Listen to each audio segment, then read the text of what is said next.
Hey guys, this is Killrob speaking, and in today's little dev update, which has been a long way coming, and sorry for the long silence, it is a culmination of builds not being quite ready, some features that would be nice to be showing off, and so on. Well, 5 months is not fun, of course, to be silent, no. But we are almost there, and that is before I go into what is coming up in the little dev update we are going to take a look at here, which is also going to be quite big, is when. When is the open beta of the Ellisbury update finally starting? The answer is in roughly 2 to 3 weeks from now. So it's not too far now, we are in the final little bits of polishing and fixing issues. And in today's little dev update we are going to take a look at a fair few bigger chunks of stuff that was briefly mentioned in the previous little dev update, but that wasn't implemented at all at that point. And let's just go through those. So what you're going to see today is the emissions system and the test cycles. We have a quick look at the bottom end integrity and new calculations there. Then we have a new poster mode. We do have a new engine dyno testing, and we do have cracked open the black box that is the sales system or the sales model and well, a visualization of it. And then we are going to talk about something that is not going to be part of the Ellisbury update, but the next bigger milestone, and that is the track editor along with the weather simulation that comes with it. And last but not least, we do have an art test for you more fancy artsy people out there. Anyone here who has doodled 2D racetracks before? Would you like to do that professionally? Well, if the answer is yes and you have some skills, then definitely take a look at what we have to tell you there. You will make sense of it once we look at the track editor as well. The very first thing that we're going to take a look at is the new emission system and the test cycles. So let's jump into that. Emissions have been a completely neglected stat in automation for very long. It was pretty much a defunct stat that was just roughly, very coarsely running in the right direction in general, and then nothing else to it. And that was not optimal. Also, fuel economy calculations were rather lackluster with our cruising and acceleration tests and so on. All that has been now replaced completely by an entirely new system that is based on real-life test cycles for cars. So currently a little bit hidden in here, but if you go to detailed stats and fuel economy, you not only see different fuel economy results for different test cycles, but also emission standards in the lower part of it, and how your car complies to them, and what emissions your car actually has at the moment. And those are fully simulated for every little step along the cycle, which are completely regulated. They ask the car to go a certain speed at a certain time, and that is doing it. And then you will get a readout of the 3 main pollutants that are hydrocarbons, carbon monoxides, and NOx. And then also you get the fuel economy value, of course, which is going to be much more accurate than what you have seen in automation before. Does it keep you from building cars that fail the emission standards? The answer is, of course, no. And even in campaign, it will very, very likely be so that and we already have that implemented, that there just will be a compliance cost as you are being then taxed to death for not having beautifully green cars. Painting them green won't save you, unfortunately. But so this is in Sandbox basically a completely a side system that you can follow if you wish, but you don't have to. And in campaign, for those who choose to, you will have some benefits from following those emissions regulations. But let's take a look at how you can change these numbers. There is a lot that goes into emissions, and much of it already lies in the family design. So for instance, if you are using cast iron, which has a much worse temperature gradient, i.e. the surface of the inside of the cylinder is hotter, so you will get in general more emissions from that. The same is true for the head, of course, and then pistons are linked to it as well, and I could go on. Basically everything is lots and lots of cam dependencies. At high cams and low loads, you would have a blow-by for too much lift and so on. Variable valve timing massively helps with that. And now finally, you know, VVL was never really useful, was it? Well, yeah, I mean, you set the cam profile to max and then you made your race cars. But your race cars would not stand a chance to pass those emission tests because you're using other, well, okay, they are not going to have a chance to survive anyway. But if you're building something that is on the edge, VVL might just save you because you get the lower cam profile, which is much more in line with what you need to have efficient combustion at lower loads, and that is going to help you out. Of course, compression plays into it and all kinds of stuff here, and fuel system, very important. Carburetors, not so great at atomizing the fuel compared to modern injection. And then we do have one very important stat, and that is this little one. It's the emissions optimization level. What's basically done here is it takes your fuel map, and if you set it at 0, it is just your pure fuel map. So you go nice and lean down here where you want to save fuel, and then you go a little rich up on top, right? That makes perfect sense. That makes the car drive well, but it doesn't make catalytic converters heavy. Heavy? I mean happy. Maybe if you use leaded fuel, it makes them heavy too. But yes, we are. This wouldn't work because this would produce loads and loads of NOx. These are some test graphs that are left over. You see this yellow area here in the background. Excuse the visualization here, this is not finalized. But this basically, these little, this area where it shows the brighter dots, that is where the test cycle of the engine, the selected test cycle, is being run with the car. So in the WLTP3, you see that, oh, it is sometimes even spending time at full throttle. And there is some acceleration going on here, as you see there, and it's basically all over the place. But you also see that it is going into those yellow areas quite a bit. And the way you can tune this out is by going to the fuel map here and just checking out what happens if you increase the optimization level. And that, what it basically does is hammer down the AFR to the exact AFR that catalytic converters need to operate properly, which is just below stoichiometric. So at a level of 4 or 5, you can see that the whole lower section of the map has been hammered down. And if you have a car that is a little weak and you need to optimize even the maximum up there, you can set it to even higher levels. And this goes up to 9 as a maximum, and will partially address your emission woes. What we also have added is some more modern catalytic converter stuff. Precats are a thing, and those have been added for the 2000s, and they will only be available on reasonably sized headers because the precat needs to go somewhere, and that means long tubular and race tubular don't get them. That is also a reason for the demise of the high revving, super high tuned, naturally aspirated sports engine. That doesn't really exist anymore, does it? They are all going for basically cloning two eco engines with turbos and gluing them together and then tuning it a bit differently and then calling that a sports car or a hypercar engine. That has a reason. That reason is emissions. And that was a reason that automation so far has been lacking. This doesn't mean, of course, that you can't continue to build those crazy engines, but the game will inform you, not forbid you, but inform you that those might not entirely meet emission standards.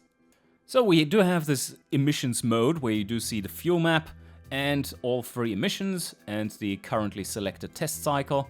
And well, this one is all over the place and thus not really working currently. That's why it's not working. But there are some reliable test cycles there, and there is more to it. You can do some more testing. And I think it is time that we take a look at that testing and other testing. Still not fully done yet either, but you will see that it is getting there. New dyno testing, indeed. Yes, so there's a lot more going on here, and let's just do a pull and see what happens. That's basically the standard stuff that you know and love.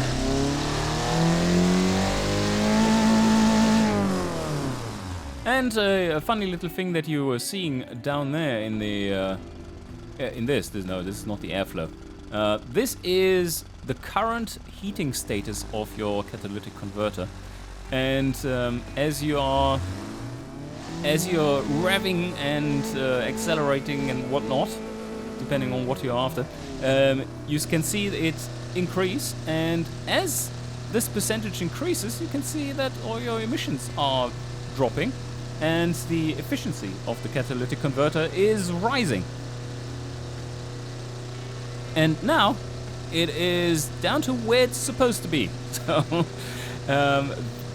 that is something that is considered in the fuel cycle tests or the test cycles in general, that if you are having your car is considered cold at the start, they start it and then they start the test cycle. And that is one of the issues with sports cars passing those tests, because they tend to have much more flowy setups, which take longer time to warm up appropriately. Precats, of course, are one way of achieving that. But yes, so what do we have here? Basically a boost gauge that is also showing you the vacuum, just like we had before, but now it's working correctly. It's actually actually tied to the correct simulation values. We do have a mass flow through the engine right there, and that can of course be set to pounds per minute or kilograms per second. And we do have the AFR right here. That's a lambda meter, and the AFR ratio you see right there. This here is a knocking indicator. We do have the concentrations of the various pollutants right here as bar graphs.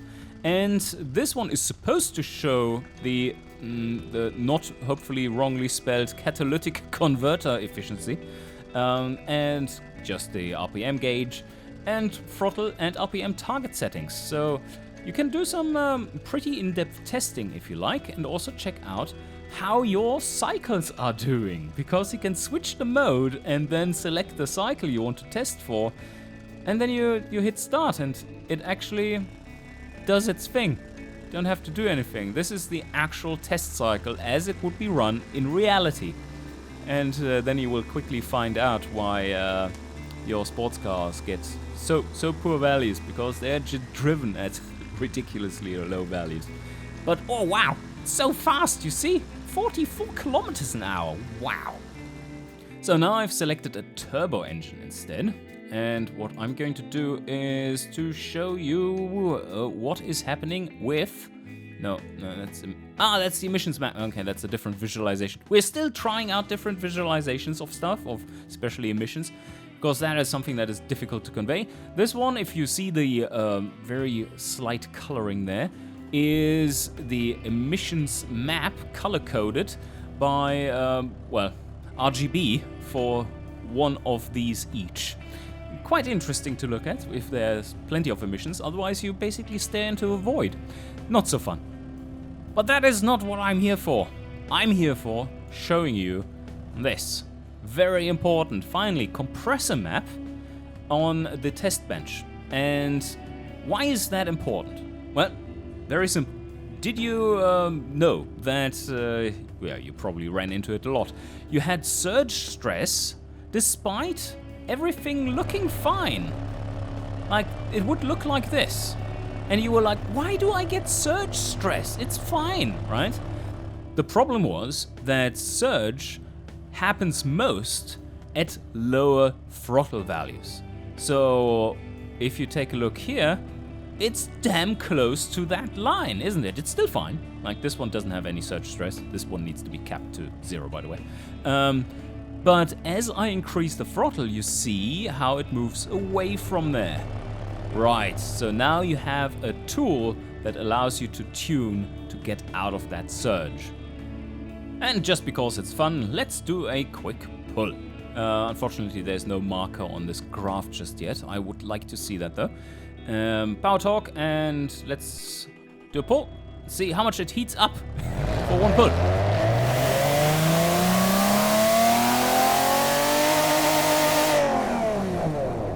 One more thing that you were seeing right there is these two. This is the octane and the timing. Timing is indicating how much timing is pulled on top of from peak torque timing. This is how much octane the engine uses at the moment. Like, what would be the knocking octane for the engine at the moment. And you can see that rise, and as soon as you hit the fuel octane, it will start to pull timing. This is a very nice way of illustrating what is roughly happening there in the engine to avoid knock. And if you're pulling lots of timing, then of course you're going to see, as you already know from the version that you're playing, you will see quite a bit of power loss as well. So you can see it coming up there. As soon as it hits boost, it just has to pull lots of timing. And there's another thing here.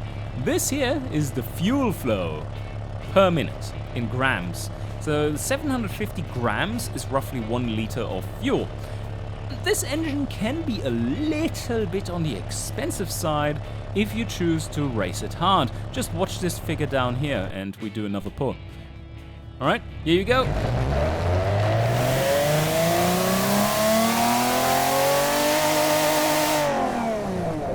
If you're hammering it at the rev limiter, it is using about 2 liters per minute. Oh man, that sounds like fun. No, the emissions controleurs are not going to agree with you. We are back to our little emissions tester car, and what I want to show you now is this system for the bottom end integrity and stress in action. So what we do have here is that now the weight of the pistons influences the maximum revability of the conrods and the crank. The weight of the conrods is affecting the maximum revability of the crank. So it is working down the chain all the way to the crank, and you need to adapt those values right there, or adapt to those additional weights right there. And what we can see here is the stress bench, and you see the torque limits at the moment. So if I'm going for a, let's go for a lightweight forged, you will be able to see that the, probably, let's see, this one weighs, does it even have, oh, they're 1.2 kilograms, and this one is 200 grams lighter. And that is for all the pistons in this engine, of course. But, so about 200 or 300 grams for the hyperotectic cast, and 250 in this case for the lightweight forged. And as I change this, you can see, let's see here, conrod, 8,100, and I change it over, and there, it goes to 9,400. So there's a significant effect to this. Also, observe that the crank went up from 8,500 from 8,100. And the same thing is true for, oh, let's see, is this even different? Yeah, just a slight difference there. But if we went to lightweight titanium, now watch what happens to the crank here. And that one will go up immensely. So now they are all connected to each other in terms of RPM stress levels, as they should be. That is a massive concern in reality, and I think we have implemented it in a way that isn't too much of a hassle to deal with. Originally, I was a little afraid of this being a system that is too convoluted, but with the dependencies being about right, it turned out to be rather playable and more fun. than before, because you really need to think, can I sacrifice maybe a little stress on the torque side to allow it to not run into stress on the RPM side overly much, and do compromises like this. And sometimes you just need to upgrade the whole chain, because one component, like the pistons, just can't deal with it. So you need to choose beefier pistons, but that feeds down the entire chain, so you need to change the entire bottom end basically, and get kicked in yours at the same time. And now I'm going to quickly load up game in campaign to show you something that you might already have spotted, but a very, very handy new UI feature. Here we have 3 beautiful trims that are sitting in design. And as you are designing trims, you know very well that it can be a little challenging to remember what other choices you have made for the other trims. And you might want to synchronize them or break them apart or group them in various different ways.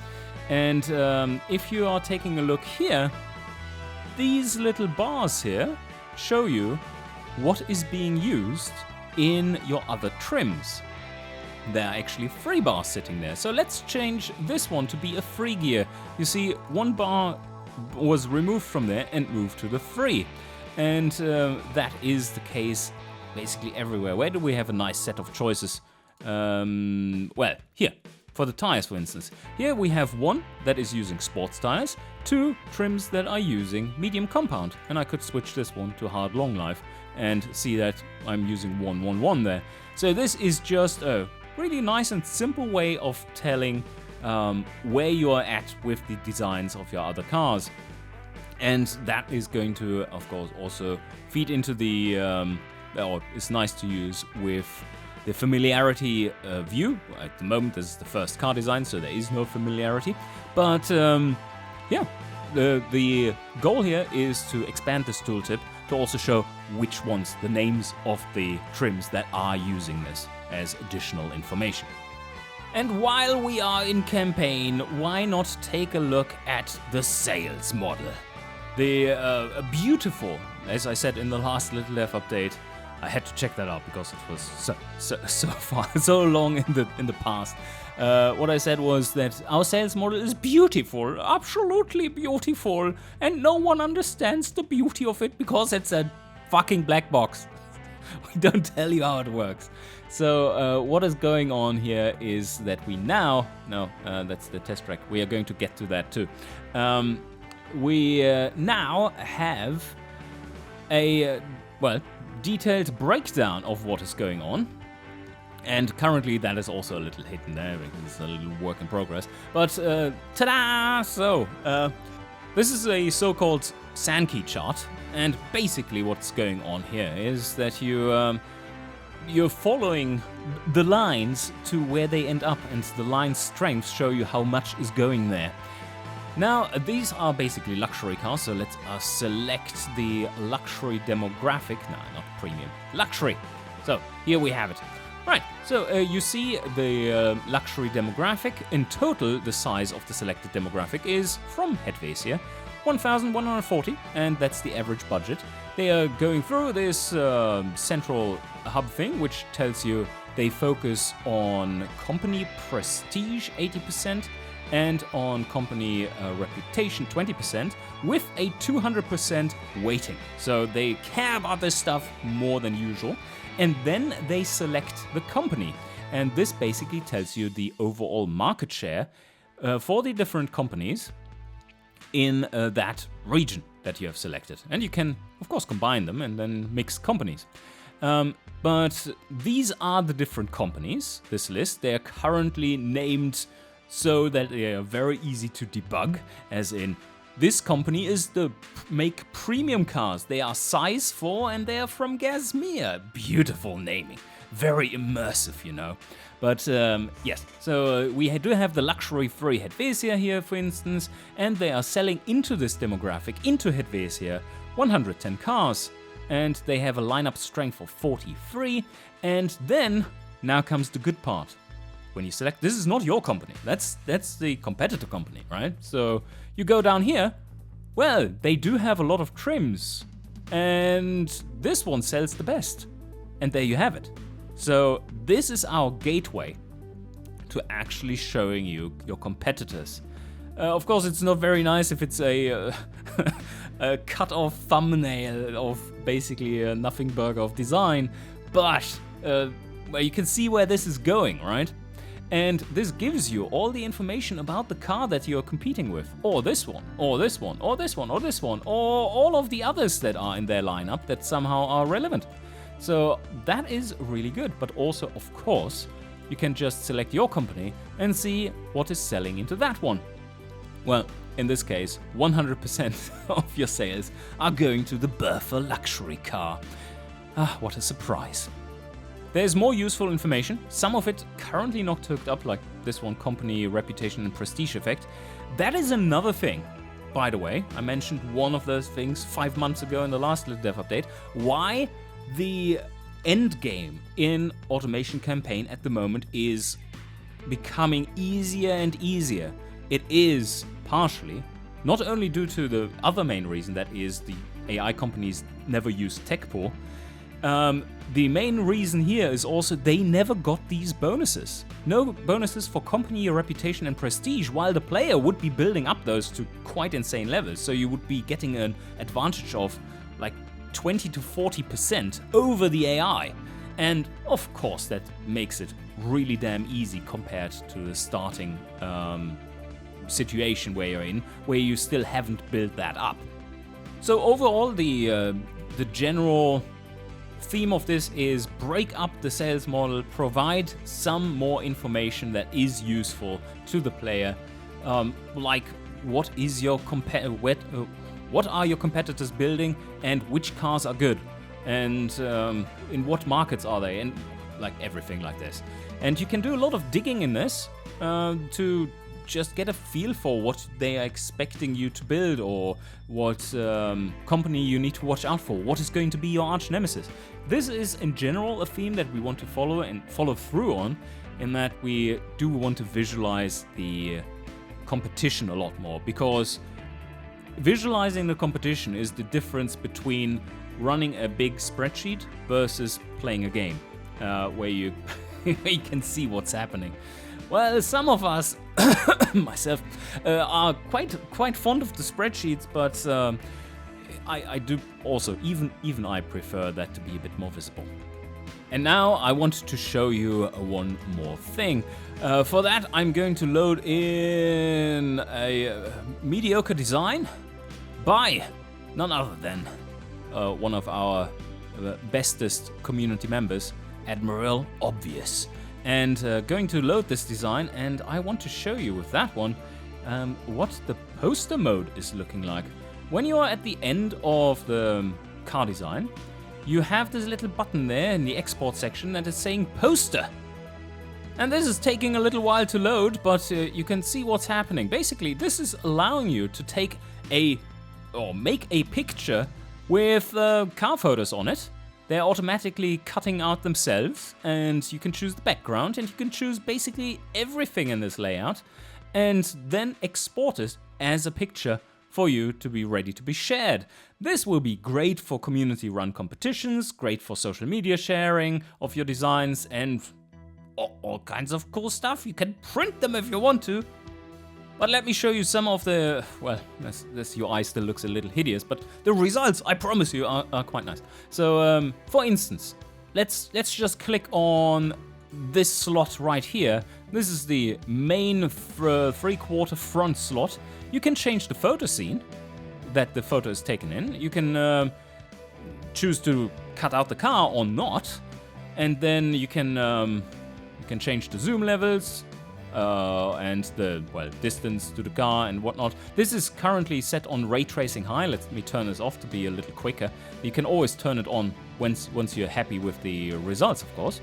But yeah, you can like move the car around. This is basically controlling a camera in that scene, and vertical rotation, so you can go beneath the car. Yeah, there you go. From underneath can be viewed there as well. or 41 degrees from the top.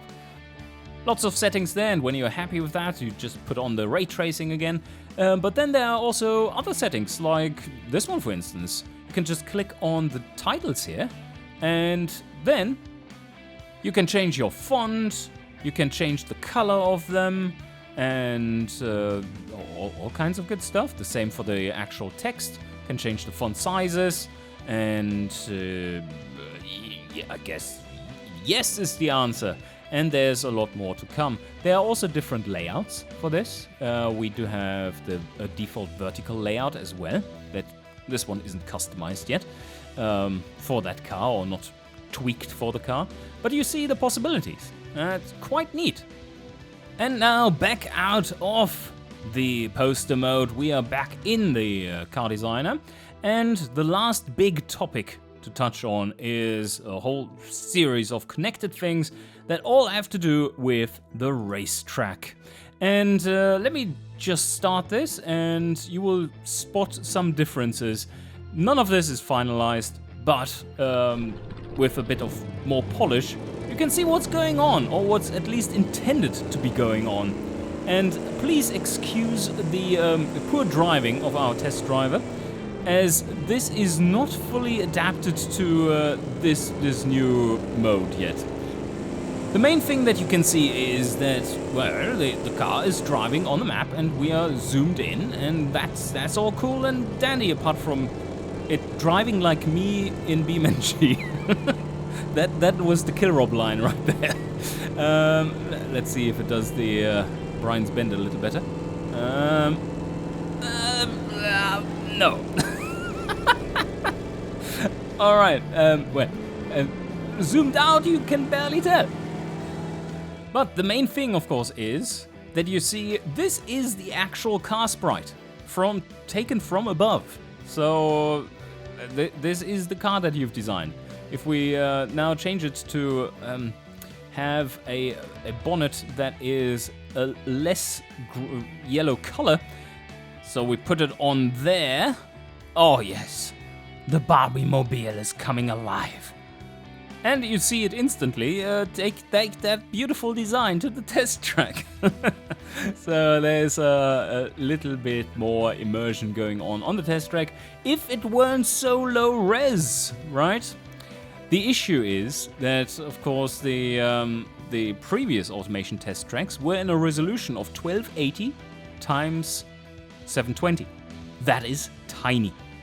What we are going to change them to, in the long run, while keeping some compatibility, at least for now, to the other racetracks, is 8192 times 8192. A massive texture that allows you to be when you're zoomed in like this, to not be fully pixelated like this, and not blurry as shit, but proper, nicely detailed. And you see this is an example with a 1280 times 720. This is how bad it looks at that resolution in this new system. So it's not great, is it? I think this is 1-to-1 for the car size with the road size and so on. But yeah, what is going to change for that? Well, we do have to make new tracks. In the last Little Dev update, I already talked about one of those new tracks, which is also the namesake of the main update. It's the Ellisbury Tri-Oval. And that has come a fair way in its design. It is not quite done yet, but it is pretty much done on the outsides, and now it needs some infield love as well. But otherwise, look at it! I mean, it's quite detailed, isn't it? And that is what is going to be the test bed, you could say, for the new tracks. It has the 8192 times 8192 resolution, and well, we do have a track editor for it as well. If we bring up the milestone plan that we have, you can see that it is going to be this track editor is going to be part of the second milestone of the 4.3 overarching supercharger update. And this track editor will allow us to make these tracks proper, with some better splines than what you were just seeing the little partially Barbie car drive around with. That stuff here. It's like, not quite ideal line, I would say. So the question is, can you give us a sneak peek of that editor? Yes, that has already been in development for quite some time now, and let's jump into it. Welcome to the Racetrack editor with our totally not knockoff logo of Automation. We've grown on it. This was hand painted in paint by our prototype developer. This track editor is going to be a standalone tool that is fully crafted with GameMaker Studio. And what we have here is, well, I can show you what's in there. Let me show you its features. Like this, I've already put in all the necessary data, and we can continue on. This screen, the first one, you just select the appropriate file. You can load in custom ones, and that is the entire point of it. You can make whatever track you like. It is going to tell you if the sprite that you're trying to use is somewhat optimal or rather not. But here, this one, of course, is 8K by 8K and specially made for this. It is anticipating that you are coming with your finished artwork and want to make a track with it. In case you are not entirely 8K, this screen, the next one, allows you to place the actual part of the sprite the way you want and make that into an 8K texture. If you have stuff that is not filling the screen, you can choose a canvas color. There's no need to do this in this case, so let's move on. Now, you need to set a few very important things.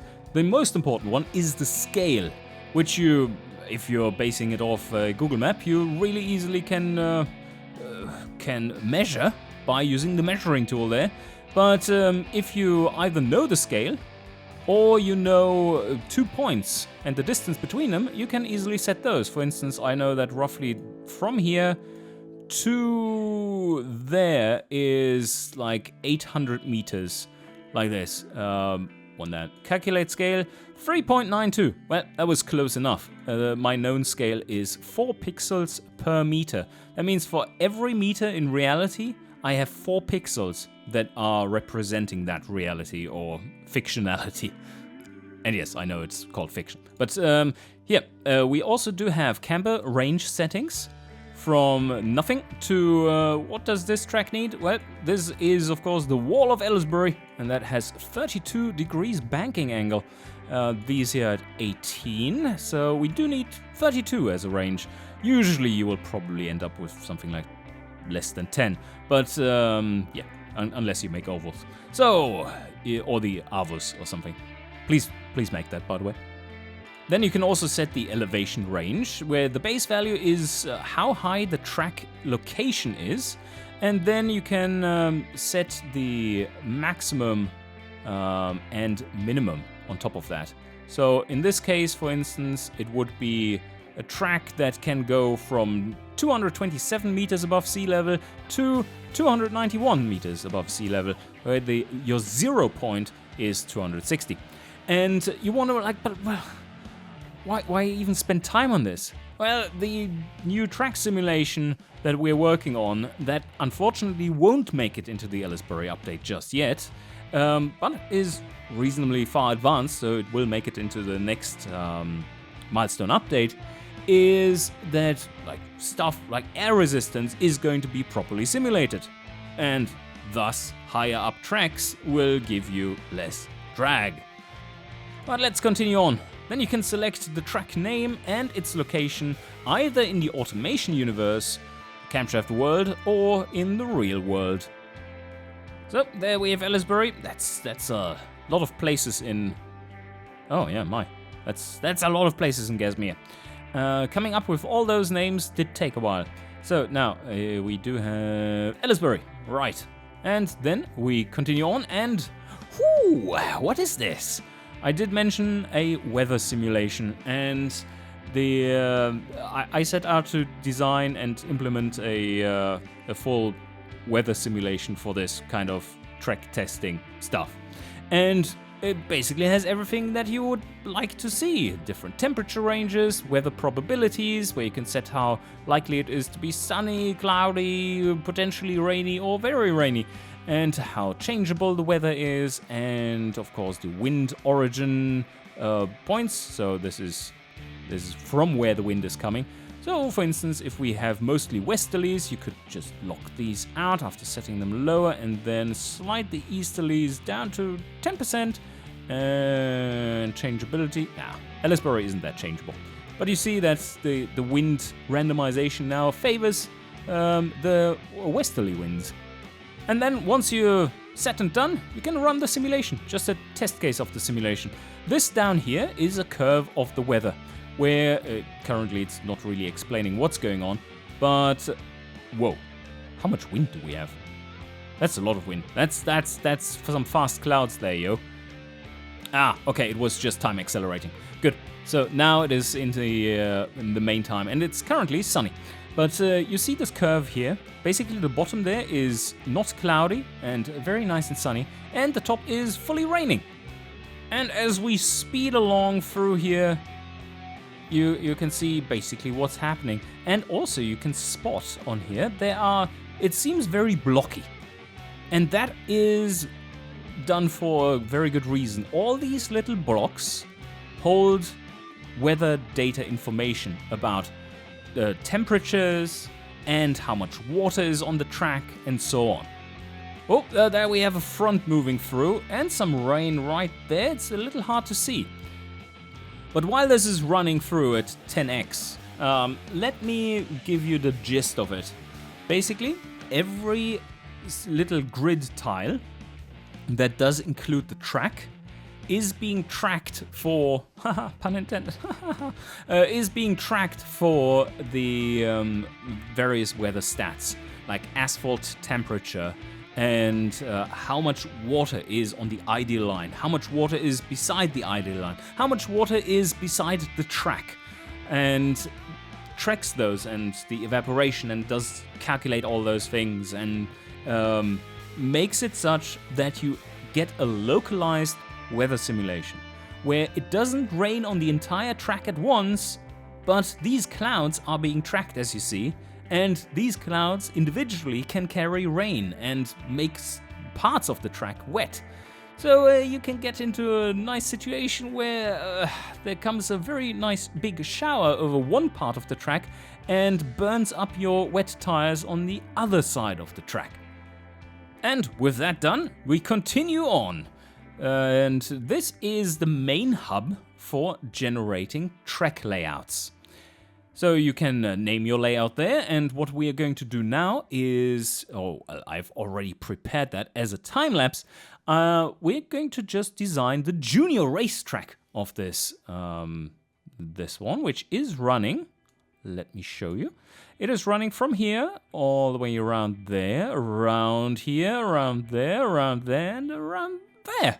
And the track editor is based, or the mechanics of the racing or the testing of cars is based on having an ideal line spline and then having a track mask, which basically tells you what is the drivable surface of the track. And if a driver makes a mistake, well, you're going to use, let's say, not ideal line, and it tries to get back to the ideal line at that point. So while the time-lapse is running right here, of me creating that thing, it's so nice to be just talking over this. Poor little Kirop doing all the hard work here. So basically this is a 10x version of me doing this, and I generate the track line first, and then the track mask second. Generating the track line is entirely spline-based and is very easy to use. You do place down nodes and then increase the handle lengths and rotate them and whatnot to get it into the right place. Customary is that you place a node at corner entrance and one at corner exit. And if you have double apex corners or triple apex corners or what crazy stuff you've come up with, then you need to place nodes in the middle somewhere as well. But in general, it's really easy to make this fit. As you can see here, this is a 1 minute time elapse, and that is making the whole track, like a whole variant of the track. And that means it took me 10 minutes. So that's not massive, considering that it's quite accurate. Well, apart from the hairpin there, maybe. That's the ideal line there, sucks ass. But that aside, so once you're done with that, what the next steps are, basically, and in order to get to that, I just need to do that too here, and just place a very rough spline. You see how quick that is to just place down the points, and well, now we clone it to the track mask, and then select a point here and make the select a point there and make the track mask the correct width. This track is 10 meters wide. Clone it everywhere, and now this is a perfect ideal line if I've ever seen one. But once you're done with that, you can take a look at the various corner radii that are being shown here, and please ignore these artifacts. That's calculation errors that are already fixed in the next version. But you see the corner radii here. You can set the camber of the track, the elevation changes of the track, and the track roughness. Track surface roughness, that is. And with all that, you have basically finished making a full racetrack. Well, not quite, because you also need to set the start-finish line, sector time, split times, the pit lane, and the starting grid as well. But well, that's a problem for future me and Mac, as we are continuing to develop this. What I would have liked to show you, what is almost done, is the visualization of camber, elevation, and roughness, but unfortunately right now in this version, stuff is crashing on me, so I won't be able to show you. But camber, for instance, we found a nice solution for that. That positive camber, i.e. camber that helps you corner, is showing as arrows that come off the track spline towards the inside of the corner, and depending on the strength of the camber, they get thicker and longer. And elevation is being shown as the gradients that you can see as color-coded track spline. And then the roughness is likely going to be visualized by texturing this track mask with an appropriate level of grainy brokenness. Overall, we want to make this tool as usable as possible. And of course, what is the ultimate goal here is that all these tracks can, via a pretty much 1, 2, 3 click operation, be put on the workshop as an export. Like that, the functionality for that is right here. Of course, they can also be exported directly to Automation for you to test out. Last but certainly not least is the Community Art Challenge, or it is, you could say, an art test, because what this could lead to, not necessarily has to, is that a community member is getting a job at Camshaft for a little project that is not so little. It is creating 7 Grand Prix tracks plus 3 special tracks for, well, what you've just seen, the track editor and all good fun racing stuff in the game. All are in the Camshaft universe and thus fictional tracks. And what we're looking for is the best person to doodle these professionally. And by professionally, you would be kind of scared hearing that, but seeing what some of you make as mods and have skills regarding 2D art, I'm quite sure that you would be considered professional. We're going to find out in a more light-hearted challenge, and that is to take a sector of a small part of the Frenian Narnilla track that is already fully designed but not fleshed out in terms of details at all, and make that come to life. And what we are going to do here is that we're going to collect these entries And from that, I'm going to make a video about all the good aspects of what has been submitted. And if we find someone in there, in the bunch of submissions, that is up to the task, we would give that job to you. Of course, only if you A, agree, and B, are willing to do so properly. But yes, that is what we have planned. This is also going out to professional artists, of course, for anyone who chooses to partake in this, if they send us their portfolios.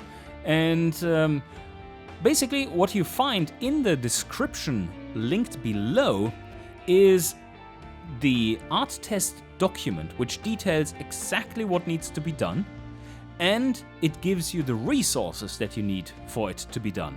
I'm providing a PSD document, so a Photoshop document, and the vector art as well as an Illustrator file, where that part of the track, this little part of the track, has been laid out properly, as you can see on screen here. But also we are providing you with some textures that you can use and work into this, so you don't have to go first up and start the project by creating your own custom textures. Of course, that is appreciated if you do. If you can come up with something better, then well, that's kudos to you, right? But that's not entirely required, and especially not from the community as such. That's, after all, a non-paid challenge.